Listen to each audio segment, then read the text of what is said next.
તમારા માટે મિત્રો નવો વિડીયો લઈને આવ્યો છું. ચાલો બતાડું તમને. મિત્રો બચી ગયેલી રોટલીનો નાસ્તો બનાવશું આપણે. મિત્રો આપણે વધેલી રોટલીનો નાસ્તો બનાવશું. આપણે ફ્રીજમાં મૂકી દીધી છે આ રોટલીઓ. એના માટે જોશે આપણે ડુંગળી નાની કટિંગ કરેલી, ટામેટાં અને મરચાં, લીલા મરચાં. મિત્રો આપણે ઓઇલ નાખી દીધું છે 1 ચમચો અને આપણે લસણ પણ જોશે અંદર. મિત્રો આપણે રાઈ નાખી દઈશું અંદર.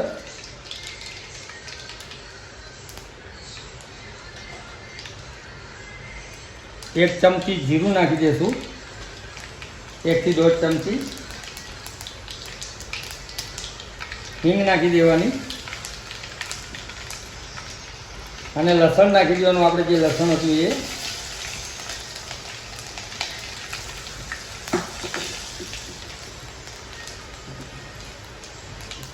દૂધ તતડી જાય એટલે આપણે ડુંગળી નાખી દેવાની મિત્રો.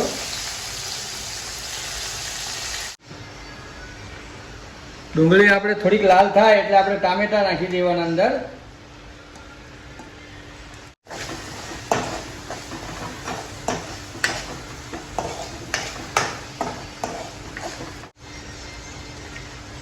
થોડુંક માપસર મીઠું નાખી દઈએ જેથી ડુંગળી જલ્દી ચડી જાય.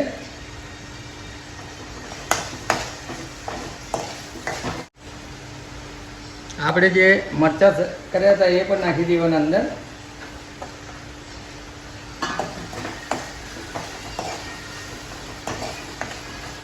એકદમ લાજવાબ મસ્ત આઈટમ બનશે મિત્રો. વધેલી રોટલીને ફ્રીજમાં મૂકી દેવાની આપણે અને પછી જ્યારે બનાવવો નાસ્તો ત્યારે કાઢી નાખવાનું. જો મિત્રો હળદર નાખી દેવાની, લાલ મરચું, તીખા લાલ મરચું ને કાશ્મીરી લાલ મરચું નાખી દેવાનું અંદર. ધાણા જીરું પાવડર નાખી દેવાનો.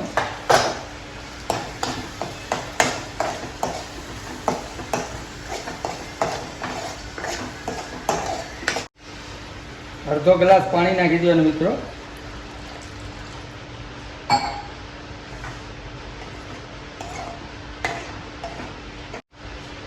અડધોથી પોણો ગ્લાસ જેવું. રોટલી આપણી કેટલી છે એ પ્રમાણે પાણી નાખવાનું મિત્રો અંદર.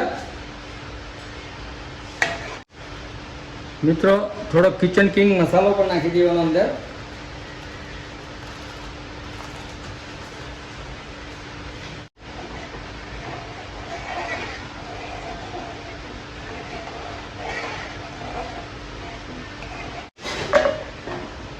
થોડુંક ઢાંકી દેવાનું મિત્રો. થાળી કે કશું પણ ઉપર ઢાંકી દેવાનું 10 મિનિટ માટે. મિત્રો રોટલીને આવી રીતે છૂટી પાડી અને બધી રીતે હાથથી તોડી અને છૂટી પાડી દેવાની. આવી રીતે હોવી જોઈએ આપણી. એકદમ ચૂરો નથી કરવાનો મિત્રો. આ ટાઈપની રહેવી જોઈએ આપણી રોટલી મિત્રો.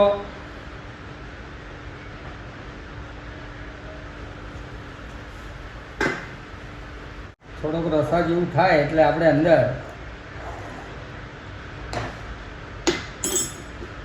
જે આ રોટલીઓ કટિંગ કરી હતી એ નાખી દેવાની મિત્રો અંદર.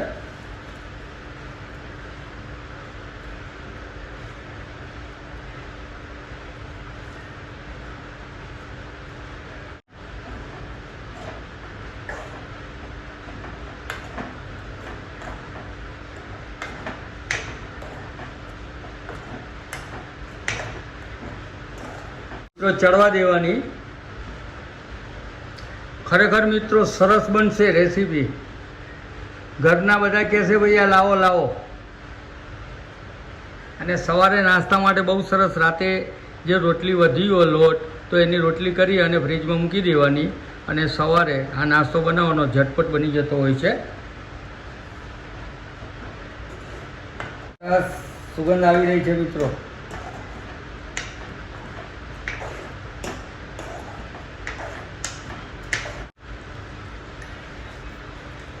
આપણે ગુજરાતી ગયા એટલે ચટપટું કરવા માટે થોડી ખાંડ નાખી દેવાની મિત્રો.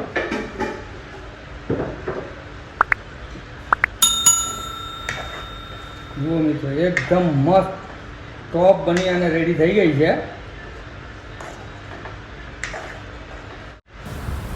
મિત્રો વધેલા રોટલીનો નાસ્તો સવારના બનાવીને આપજો, બહુ સરસ લાગશે મિત્રો.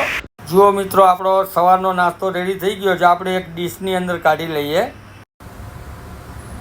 આપણે ઉપરથી કોથમીરી ભભરાઈ દેવાની મિત્રો. જુઓ મિત્રો, રોટલી વધી હોય તો મૂંઝાવાની જરૂર નથી. સવારના એકદમ સરસ રીતે આવી રીતે નાસ્તો બનાવી અને આપશો. મારો વિડીયો સારો લાગે તો મિત્રો લાઈક કરવાનું ભૂલશો